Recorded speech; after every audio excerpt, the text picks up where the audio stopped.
Assalamualaikum warahmatullahi wabarakatuh. Waalaikumsalam warahmatullahi wabarakatuh. Kok dereng semangat niki? Niki mesti wonten sing boten jawab niki. Turene Ustadz kula, orang yang tidak diwajibkan untuk menjawab salam itu ada 3 golongan. Yang pertama, kalau orang itu lagi sholat. Yang kedua, kalau orang itu lagi tidur. Kemudian yang ketiga, orang gila. Lah nek panjenengan kok mboten sholat, mboten lagi tidur, kok wonten salam kok mboten dijawab, berarti panjenengan panjenengan dhewe lho yang ngomong lho nggih. Nggih pun. Saya ulang sekali lagi. Assalamualaikum warahmatullahi wabarakatuh. Waalaikumsalam warahmatullahi wabarakatuh.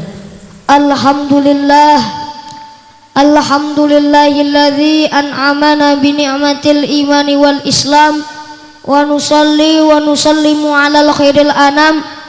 Allahumma sholli ala Muhammad wa ala alihi wa ashabihi ajma'in wa man tabi'ahum bi ihsani ila yaumiddin.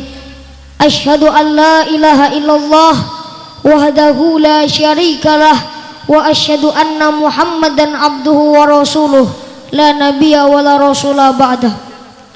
Faqala Allah ta'ala fi kitabihil karim, a'udzu billahi minasyaitonir rajim, wal yakhshal ladzina law taraku min khalfihim dzurriyyatan dhi'afan khafu 'alaihim falyattaqullaha falyaqulu qawlan sadida. Al-ayah. Hadaratal muhtaramin, wonten ngarsanipun para kiai, para alim, para ulama, sesepuh saha pini sepuh ingkang tansah kula bektosi, yang saya hormati pimpinan cabang, pimpinan ranting baik dari Muhammadiyah maupun Nahdlatul Ulama yang saya hormati pula. Tidak lupa teman-teman saya yang saya banggakan, mas-mas dan mbak-mbak yang ganteng-ganteng dan cantik-cantik. Dan tidak lupa sedaya jamaah yang insya Allah dirahmati oleh Allah Subhanahu wa ta'ala. Amin ya rabbal alamin. Yang pertama, marilah kita panjatkan puji dan syukur kehadirat Allah Subhanahu wa ta'ala kanthi ucapan biqaulina alhamdulillahi rabbil alamin, yang telah memberikan kenikmatannya tanpa pandang bulu. Dari tukang sate sampai Pak RT, dari penjual kue sampai Pak RW, dari pengut sampah sampai Pak Lurah, dari penjual tomat sampai Pak Camat, dari tukang patri sampai Pak Bupati, dari penjual bubur sampai Pak Gubernur, dari tingkat pengamen sampai tingkat presiden, semuanya diberikan kenikmatan oleh Allah Subhanahu wa ta'ala. Yang kedua, sholawat serta salam semoga senantiasa tercurah kepada Nabiyana wa Habibana Muhammad sallallahu alaihi wasallam. Ma'asyiral kaum muslimin rahimakumullah. Syukur alhamdulillah, untuk yang kedua kalinya saya masih dipertemukan oleh panjenengan semuanya bisa bersilaturahim kembali. Kira-kira terakhir niku tahun kapan niku nggih? 2 tahun yang lalu nggih. Seingat saya niku masjid niki lagi diresmike nggih. Nggih. Alhamdulillah sekarang sudah berdiri dengan megahnya dengan ribuan jamaah. Nggih. Kemudian niki masih ingat saya napa mboten niki? Napa perkenalan malih? Perkenalan malih. Nah, nama saya Wildan Mauzakawali Saptian. Asline Solo 3. Sakniki mondok teng Madrasah Muallimin Muhammadiyah Yogyakarta. Nah, di sini saya ditemani oleh 2 kakak kelas saya. Nah, niki Kak Nabil kali Kak Dava. Nah, kemarin saya kesini sekitar jam 4:30 berangkat dari Jogja, sampai sini sampai jam 9 lebih, hampir jam 10. Kemarin malam. Kemudian tidur di atas. Nah, tidur di atas mriko nggih. Nggih. Niki dalam rangka napa niki? Tablik akbar mewujudkan generasi yang cinta Al-Qur'an. Niki kelihatannya langsung mawon nggih. Boten sah bertele-tele. Soalnya niki nggih, kula niku jadwalnya niki nggih lumayan. Alhamdulillah. Soalnya besok juga lanjut kemana nih? Ngeteng Silomerto, masih ada jadwal lagi besok. Makanya ini ya. Tapi masih besok, jadinya masih agak slow niki nggih. Langsung mawon. Mewujudkan generasi yang cinta Al-Qur'an. Khairukum man ta'allamal Qur'ana wa 'allama. Sebaik-baik dari kamu adalah yang belajar Al-Qur'an dan mengajarkannya. Ini jadi untuk mempersiapkan generasi-generasi anak-anak panjenengan yang akan menjadi penerus masa depan bangsa nanti sebagai orang yang cinta kepada Al-Qur'an. Karena kita ketahui Pak Bu, Indonesia niku yang dihuni kurang lebih pinten? Wonten sing guru IPS napa mboten niki? Nggih. 265,7 nggih kalau nggak salah. Wah, niku merupakan kuantitas yang sangat banyak nggih. Tapi sayangnya nggih, kuantitas penduduk itu tidak diiringi oleh kualitas yang memadai. Sehingga kekayaan alam yang dimiliki oleh Indonesia justru diambil oleh bangsa lain nggih.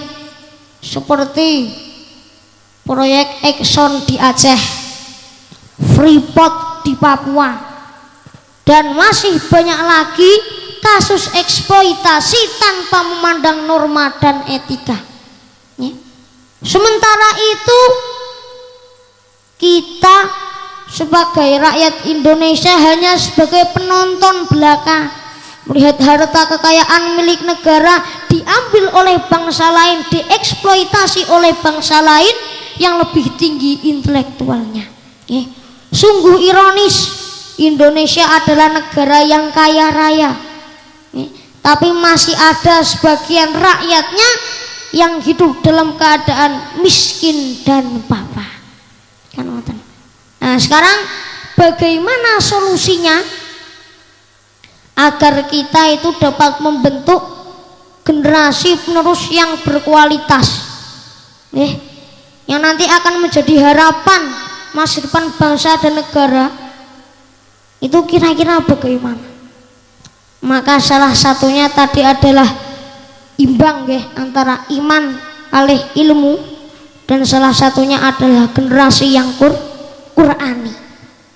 Sekarang coba kita lihat bagaimana kondisi generasi sosial masyarakat Indonesia saat ini.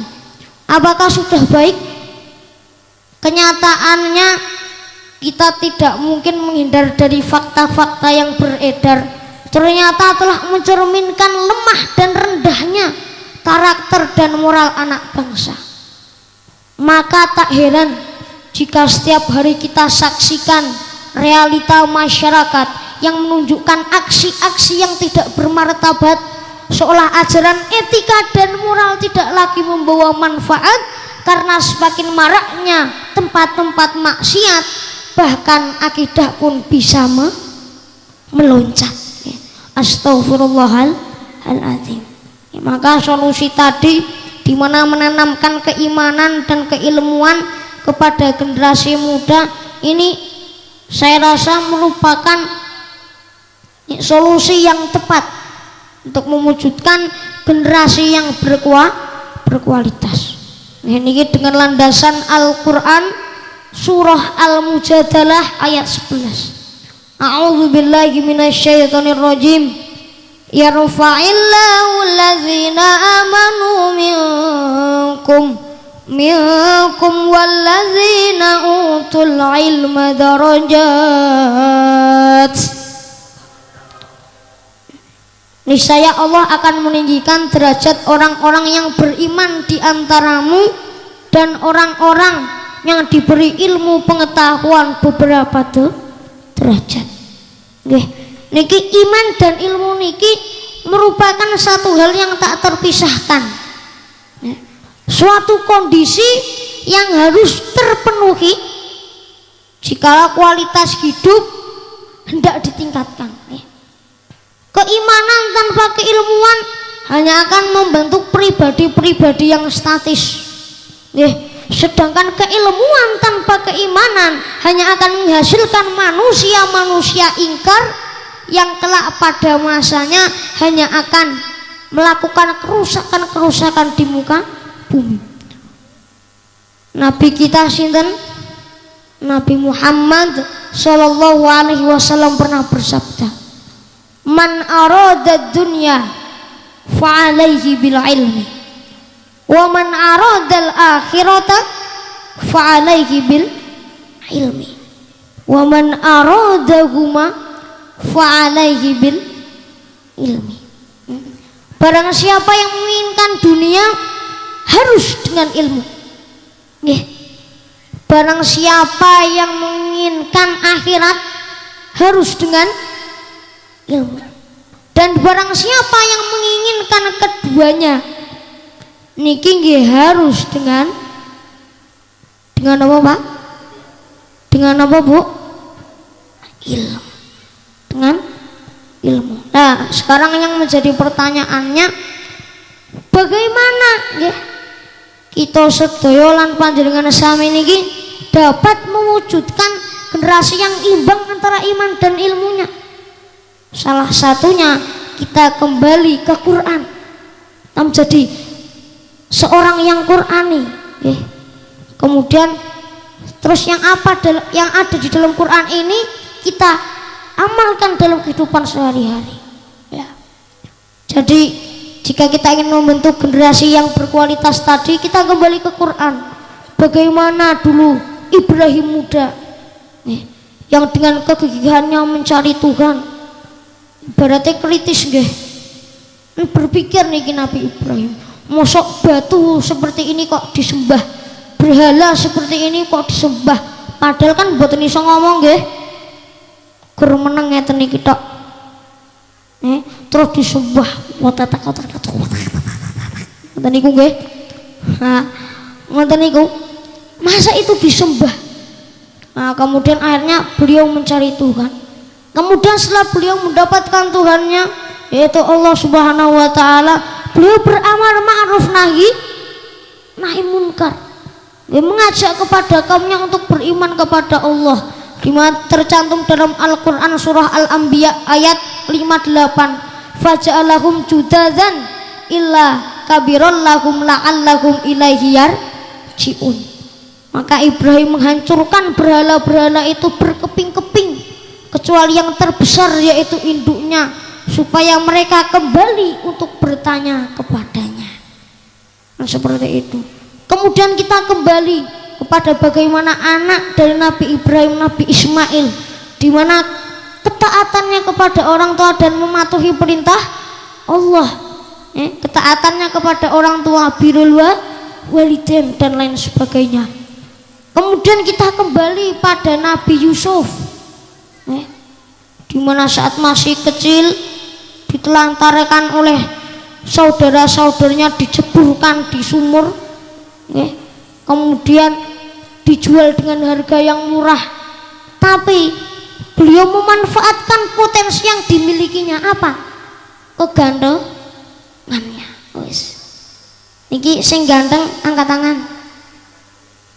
Wah, kayak yang laki-laki kok pada nggak angkat tangan? Kan semuanya ganteng toh? Wah, nggih ngeten iki. Itu memanfaatkan yang namanya potensinya itu untuk kemaslahatan umat dan lain sebagainya. Nah, sekarang kalau masih kejauhan nggih. Tadi kan nabi nggih. Mungkin dong wah nabi kaduan kan ngoten. Kita turun lagi. Bagaimana Sayyidina Ali yang dulu itu masih muda. Kemudian kalau kejauhan kita lihat bagaimana Al-Fatih yang pada umur 18 tahun sudah dapat menghancurkan Konstantinopel dan lain sebagainya. Kita teladani, kita kembali ke masa lalu yang ada di Quran. Kemudian setelah itu kita amalkan bagaimana sih sifat-sifat para pendahulu kita ini yang dulunya telah membawa kejayaan Islam, yang dulu telah membawa kejayaan Islam ini menjadi pusat peradaban dunia dulunya. Kita amalkan dalam kehidupan sehari-hari. Nah, sifat-sifat mereka ini bagaimana diterapkan pada pemuda zaman now? Bagaimana sifat-sifat mereka ini diterapkan pada pemuda zaman now, zaman sekarang? Insya Allah jika sifat-sifat mereka ini diterapkan pada pemuda zaman sekarang, maka pemuda zaman sekarang akan menjadi pemuda yang imbang antara iman dan ilmunya, kemudian menjadi pemuda yang berkualitas yang akan menjadi harapan bangsa, negara dan agama. Dan sekarang yang menjadi pertanyaannya, bagaimana cara kita mendidik anak-anak kita agar menjadi anak-anak yang imbang antara iman dan ilmunya, yang menjadi harapan bangsa, negara dan agama. Salah satu solusinya adalah jenengan nyekolahke anake panjenengan teng Madrasah Muallimin Muhammadiyah Yogyakarta. Nah, niki sekaligus promosi. Karena apa? Kalau di pondok pesantren niku nggih, teng pondok kula, anak panjenengan niku tidak seperti nanti di sekolah umum, Kalau panjenengan nyekolahke anake panjenengan teng sekolah umum, belajar ilmu umum sudah, panjenengan mboten iso jamin pas di luar, pas bergaul dengan teman-teman bagaimana. Kira-kira pas maghrib do ngaji apa ndok delok TV? Padha sinau napa melu ibuke ndelok film India ning Antv. Ngoten nggih. Kula apal ngoten niku, masalahe nggih. Soalnya ya emang ini kejadian-kejadian umum yang kita amati sekarang ini nggih. Kira-kira apakah kita bisa menjamin anak-anak panjenengan sami niku pas teng omah bengine ngaji, apa dolan bergaule seperti apa, kita tidak bisa menjamin. Tapi kalau anak-anak panjenengan niku dipondokke, dilebokke teng pondok pesantren, pagi bangun jam 3 tahajud,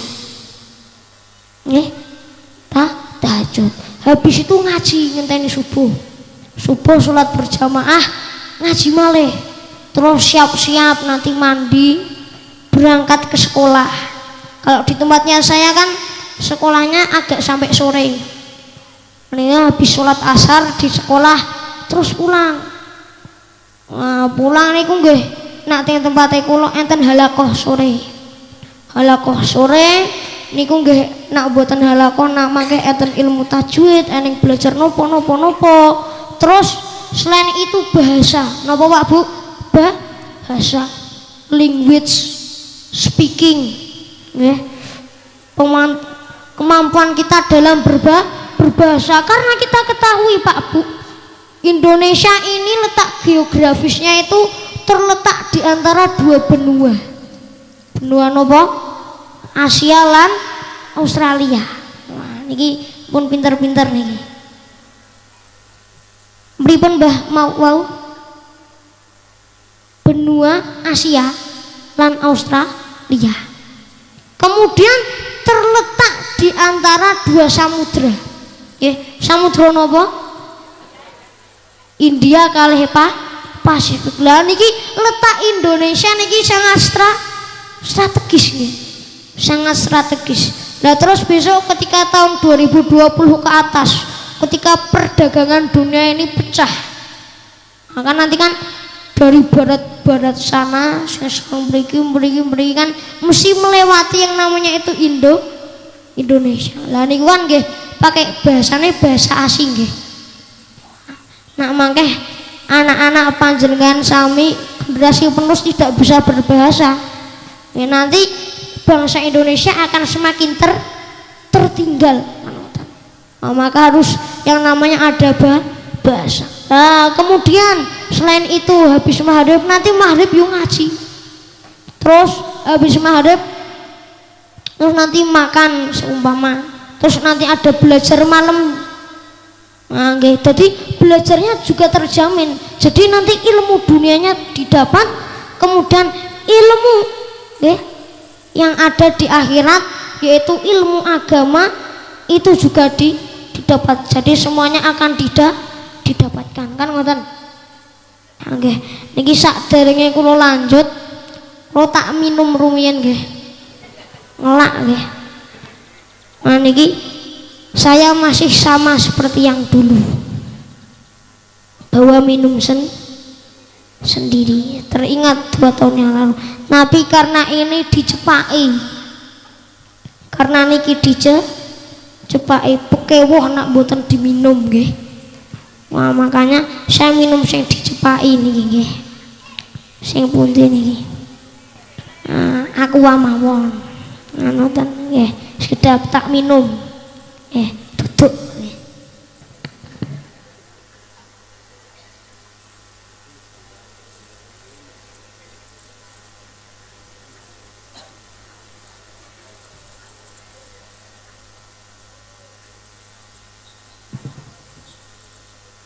Alhamdulillah segar. Nggih, segar. Nggih pun lanjut. Oh, sampai apa tadi? Sampai promosi nggih. Wah, nggih, sampai promosi. Dah kelewat promosi. Niki kita kok do bosen nggih. Nyanyi, Mbak. Ning kula bingung niki ajeng nyanyi apa. Monggo jenengan nyanyi rumiyin kula tak leren. Monggo. Mosok nak baru dateng tadi turune wonten truk pasir ngoten nggih. Makanya nyanyi ini kan sedikit nggih. Usake. Monggo. Nyanyi napa ngoten nggih. Saya tak tutuk minum.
فؤادي والأسد يا فرحان والغضب والهنا عشقا جميلا شرى فؤادي والأسد يا فرحان والغضب والهنا عشقا جميلا شرى فؤادي والأسد يا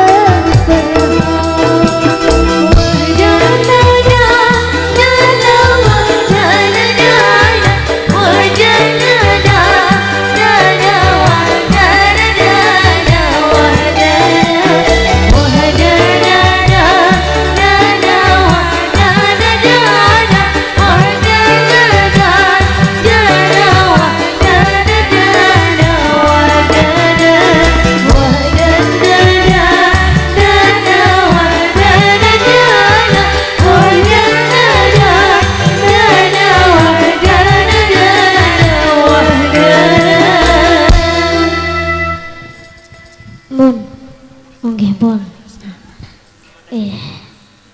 Wah niki jamaah bapak-bapak ibu-ibu ting pundi niki? Ngepoh. Terus naik manggis.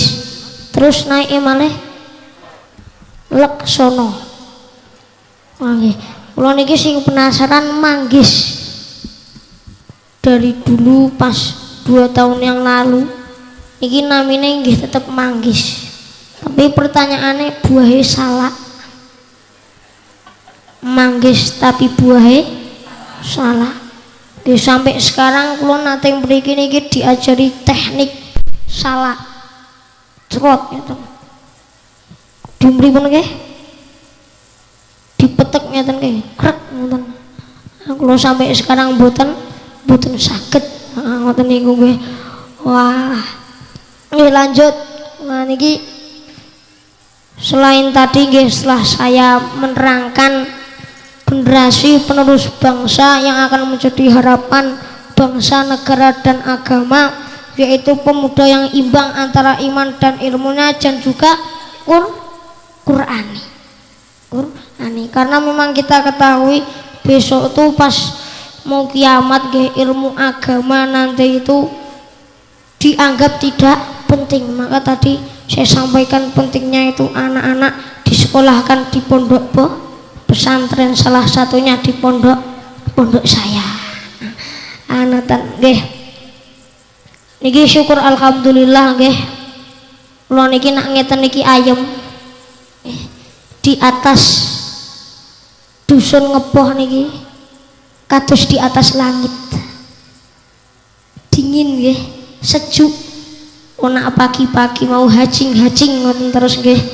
Karena dingin nggih. Selain itu yang juga menyejukkan kita semua di sini, di mana di sini semua jamaah bersatu. Nih, tidak membeda-bedakan apa-apa.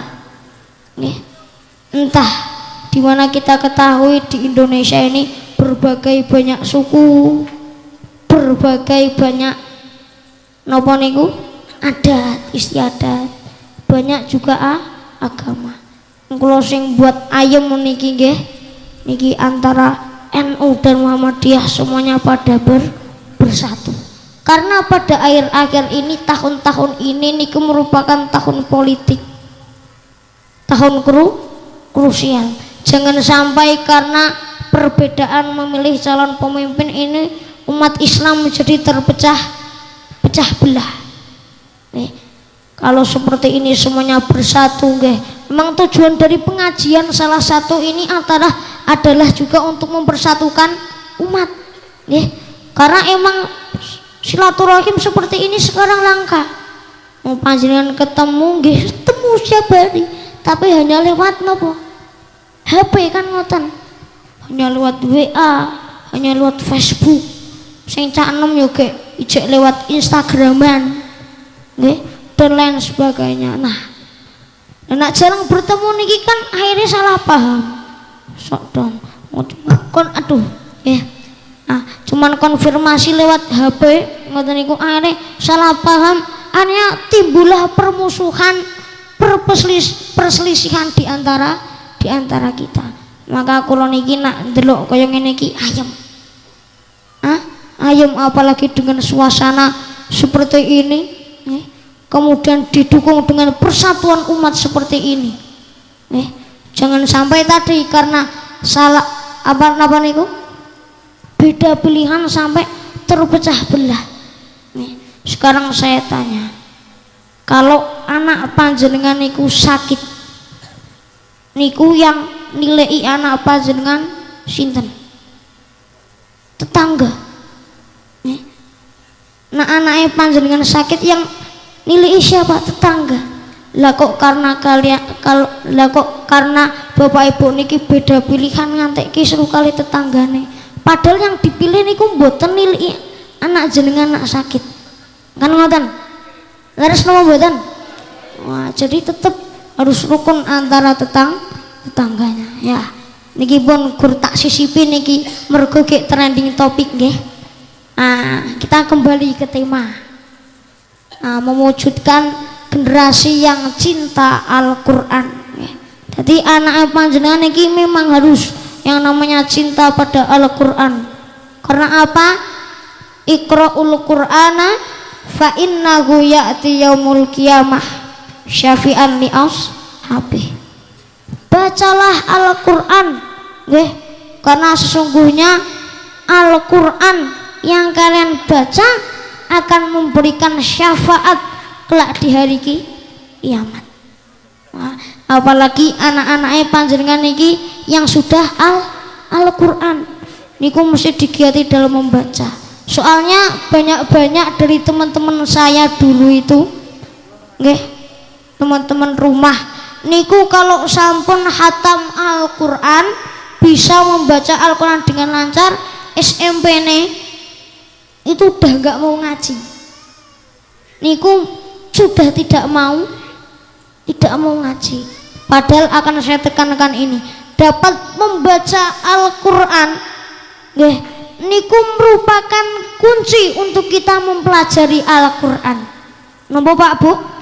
Dapat membaca Al-Qur'an niku merupakan kunci untuk kita dapat mempelajari Al-Qur'an. Wah, nggih. Di mana tadi saya sebutkan dalam hadis khairukum man ta'allamal Qur'ana wa 'allamah, sebaik-baik kamu adalah yang belajar Al-Qur'an dan mengajarkannya kan begitu. Lah terus jadi yang tadi dikatakan orang yang terbaik itu adalah juga yang mempelajari. Jadi tidak sekedar membaca tapi juga dipelajari. Jadi Pak Bu, menjadi apapun itu baik, tapi lebih baik menjadi seseorang yang selalu belajar Al-Qur'an. Menjadi Pak RT itu baik, tapi lebih baik menjadi seorang RT yang selalu belajar dan mengajarkan Al-Qur'an. Menjadi RW itu baik, tapi lebih baik menjadi RW yang selalu belajar dan mengajarkan Al-Qur'an. Dengan jadi pejabat dari tingkat RT sampai tingkat presiden, semuanya itu baik, tapi lebih baik menjadi seorang yang belajar dan mengajarkan Al-Qur'an. Dengan menjadi guru, menjadi pedagang, itu semuanya baik, nggih. Jika Anda juga belajar dan mengajarkan Al-Qur'an kan ngoten. Pak Bu, jam pinten niki? 11:30. Oh nggih. Luhur jam pinten Pak Bu? Jam pinten? Jam pinten? 11:30. Nah, kinten-kinten niki sampun memasuki waktu zuhur. Ya, niki tak lanjutke sebentar lagi nggih. Niki nggih, tadi harus menciptakan generasi yang cinta Al-Qur'an. Nah, apalagi kalau sudah lancar membaca Al-Qur'an, nanti dilanjutkan dengan menghafal Al-Qur'an. Kalih teng asrama kula niku asrama 6, asrama tahfidz. Contohnya kakak kelas saya ini yang mendampingi Kak Nabil niki sampun hafiz. Nah, sampun hafiz. Anak-anak panjenengan niku hafiz, besok niku dapat mengangkat orang tuanya ke dalam surga, dikei mahkota, dikei jubah. Dan itu orang yang menghafal Al-Quran itu sudah tidak sekedar hamba Allah tingkatannya, tapi juga keluarga Allah. Sekarang tak tanyai sing anak-anak rumian, pengen gak jadi seorang yang hafal Quran? Angkat tangan. Lu anak-anak kok mboten angkat tangan? Lu niku adike malah angkat tangan niku. Adik bayi ya. Niki sing teng mriki. Nggih. Sekarang saya tanya Bapak Ibu panjenengan, Bapak Ibu, pengen ndak punya anak yang hafal Al-Quran? Angkat tangan. Wah, pengen semua nggih. Ampun mboten usah angkat tangan kan ngoten niku. Jadi tadi tidak hanya kita sebatas membaca Al-Quran, tidak sebatas kita membaca Al-Quran kemudian kalau sudah lancar berhenti, tapi kita juga mempelajari dengan cara apa? Menghafalkan Al-Quran, menghafalkan kalam Allah yang suci. Itu tentu akan menjadi suatu yang menggembirakan jika sudah hafal Al-Quran, nanti dapat menjadi keluarga Allah, orang tuanya akan dapat mengangkat derajat orang tuanya, besok di surga akan diberi mahkota dan juga dipakaikan jubah oleh Allah Subhanahu wa Ta'ala. Nggih ngoten niku. Niki lanjut napa mboten Pak Bu? Lanjut nggih. Nggih pun. Karena saya ini seorang tamu, maka diibaratkan seorang mayat. Maka diapa-apakan pun mau. Tapi sak durunge lanjut niki gentian kula sing nyanyi. Nggih. Nggih niki untuk membuktikan rasa cinta kita kepada Nabi Muhammad. Orang ketaina ya syauqan abal. Monggo nyanyi sami-sami. Nggih. Sing Bapak Ibu sing apal nggih monggo nggih. Nggih.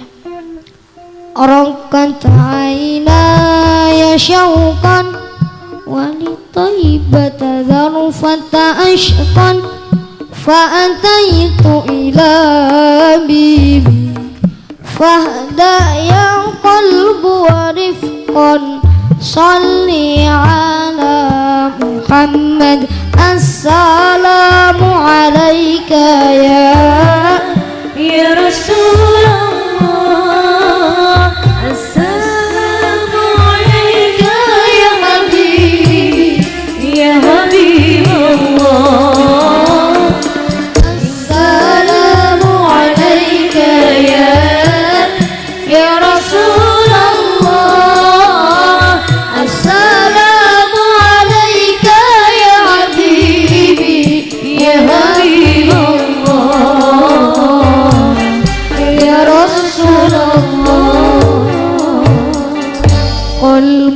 بالحق تألق وبغار قراءة تألق يبكي يسأل خالقه فأتاه الوحي فأشرق قلب بالحق تألق وبغار قراءة تألق يبكي يسأل خالقه فأتاه الوحي فأشرق اقرأ اقرأ يا محمد السلام عليك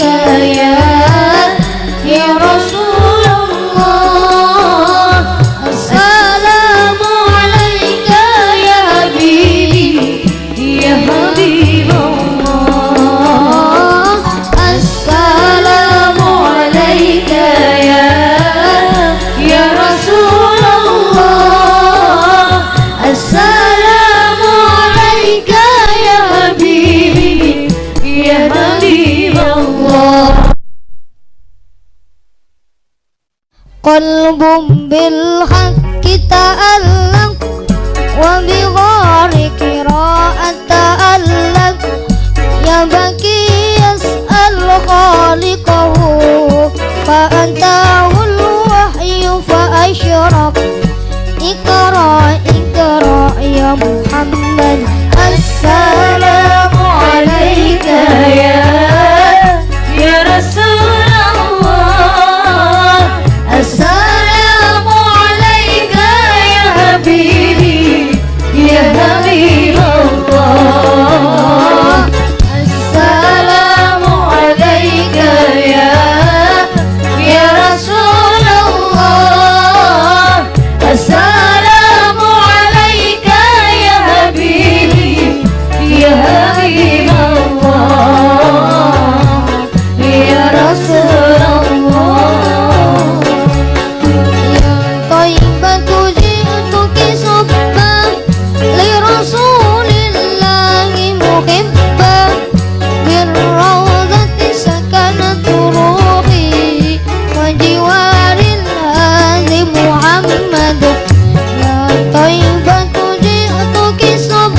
Sampai apa tadi? Sampai apa tadi? Nah, yang cinta Al-Quran tadi habis bahas penghafal Al-Quran ya. Nah, selain itu, selain kita membaca Al-Quran, kita pelajari dengan menghafal, kemudian seterusnya adalah kita berikan sikap akhlak sebagai seorang yang cinta kepada Al-Quran. Kira-kira akhlaknya seperti apa? Kira-kira sikap kepada orang tua seperti apa? Kira-kira tutur kata kita kepada orang yang lebih tua bagaimana? Pak, Bu, sampun nggih? Sampun nggih? Kok dereng? Nah, makin nak dereng puas makin undang malih kan ngoten. Wah, ngoten nggih. Soalnya niki sampun mepet zuhur. Terus itu udah ada yang pulang lho. Wah. Mpun nggih. Nggih pesan saya terakhir nggih. Mugi-mugi anak-anake panjenengan menjadi seorang anak yang ahlul Quran, yang cinta kepada Al-Quran, yang imbang antara iman dan ilmunya, yang menjadi harapan bangsa, negara dan agama di masa yang akan datang nanti. Sekian yang dapat saya sampaikan. Jika terdapat salah dan khilaf mohon dimaafkan. Nun wal qalami wa mayasturun. Wassalamualaikum warahmatullahi wabarakatuh.